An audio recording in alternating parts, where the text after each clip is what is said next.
Hello and welcome. I'm going to be answering WAEC 2020 Chemistry Objective Past Question 48. Dilution factor is the A. Amount of distilled water that is added to the concentrated solution to dilute it. B. Quantity of distilled water added to 1 dm cube of the concentrated solution to give the dilute solution. C. Number of times the volume of the concentrated solution is diluted to give the dilute solution. D. Act of diluting the concentrated solution to obtain the dilute solution.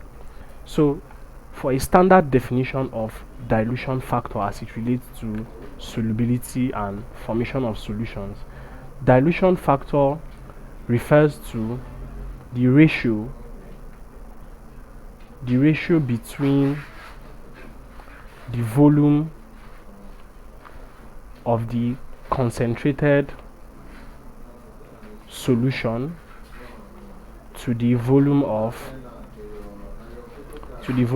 the dilute solution.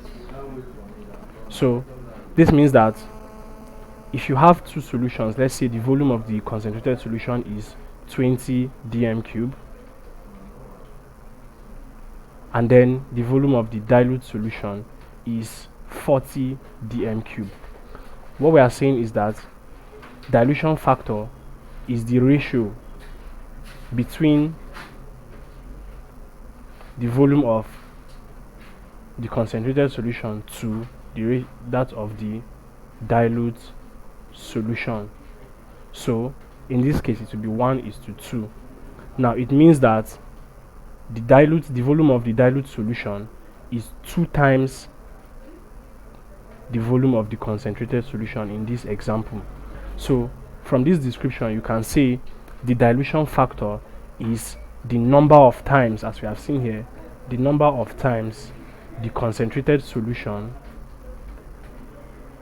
is diluted to give the dilute solution. Now the dilution factor is not a volume. The dilution factor is not a volume, so it is not the amount of water. That is why A is not the answer. It is not the quantity of water as well. That's why B is not the answer. And it is not the act of diluting the concentrated solution. That's why D is not the answer. So the answer is C. The number of times the volume of the concentrated solution is diluted to give the dilute solution.